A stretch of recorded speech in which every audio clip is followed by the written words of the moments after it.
नमस्कार, आप देख रहे हैं बिजनेस टुडे बाज़ार।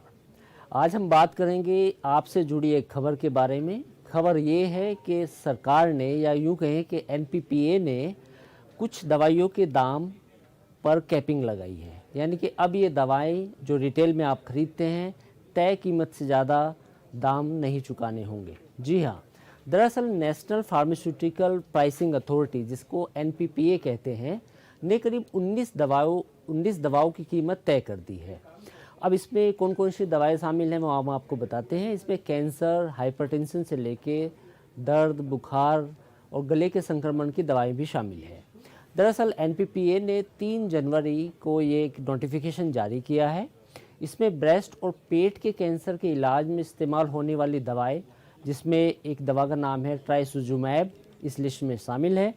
उसके दाम भी अब कैप कर दिए गए हैं, यानी कि उसके दाम भी एक तय कर दिए गए हैं। इस दवा को हेट्रो बायोफार्मा और मैनकाइंड फार्मा बनाती है। इस दवा की अब नई कीमत करीब 16,000 प्रति वायल तय की गई है, जबकि पहले इसकी कीमत काफ़ी ज़्यादा थी। तो ये खबर उन कैंसर मरीजों के लिए काफ़ी अच्छी है उनके लिए काफ़ी अच्छी खबर है जो इस बीमारी से जूझ रहे हैं। इसके अलावा कुछ और दवाएं हैं जिनके दाम घटे हैं, जिसमें बायोस्पोरोल फॉर्मुलेट और एम्लोडिपिन टैबलेट की कीमत भी शामिल है। इनकी कीमत भी घटा दी गई है और इन कीमत का जो निर्माण है वो करती है जायडस हेल्थ केयर। इनके हर टैबलेट की कीमत अब ₹7.25 होगी। पहले ये कीमत काफ़ी ज़्यादा थी। ब्लड प्रेशर के इलाज के लिए इस्तेमाल होने वाली दवा एम्लोडिपिन और बायोस्पोरोल टैबलेट का दाम कम हो गया है। इसके अलावा हाइपरटेंशन की दवा मेट्रोप्रोल सक्सीनेट और क्लाइंडिपाइन के टैबलेट की कीमत अब ₹10 प्रति टैबलेट कर दी गई है। इस दवा को pure and care health care और सिप्ला बनाती थी। अब बात करते हैं एक और कंपनी के बारे में, जिसका नाम है थियोन फार्मा और जेबी केमिकल्स। जेबी केमिकल्स एक लिस्टेड कंपनी है। इसकी तरफ से बनाए जाने वाली दवा एमोक्सिलिन और पोटेशियम क्लोविनेट टैबलेट की कीमत भी अब अधिकतम ₹40 कर दी गई है। बेसिकली एक एंटीबायोटिक्स दवा है। तो एमोक्सिलिन एक एंटीबायोटिक दवा है जिसका इस्तेमाल कई तरह के बैक्टीरियल इन्फेक्शन के इलाज में किया जाता है।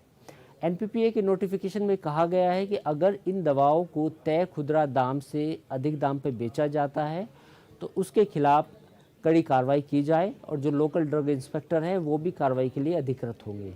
इस तरह का मामला पाए जाने पर दवा कंपनियों और मार्केटिंग कंपनियों की भी जिम्मेदारी होगी। अगर वो इन दवाओं को तय कीमत से ज़्यादा दाम पर बेचते हैं तो उनके खिलाफ भी जुर्माना और जो उनकी दवाई हैं जितनी वो बिक्री करती है उसका जुर्माना वसूला जाएगा। इससे पहले एनपीपीए ने आखिरी बार नवंबर 2023 में दवाइयों की कीमतों को रिवाइज़ किया था।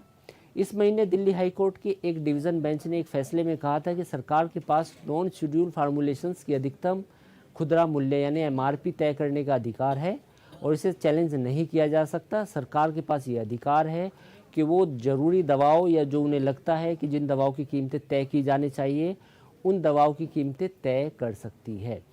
तो ये थी आपके काम की खबर, जिसमें एनपीपीए ने कुछ दवाओं के दाम तय कर दिए हैं ताकि आम कंज्यूमर यानी कि जो आम नागरिक है उसको फ़ायदा मिल सके। तो बिज़नेस टुडे बाज़ार पर तमाम अपडेट्स के लिए आप हमारे साथ बने रहिए और चैनल को लाइक सब्सक्राइब करना ना भूलें। नमस्कार।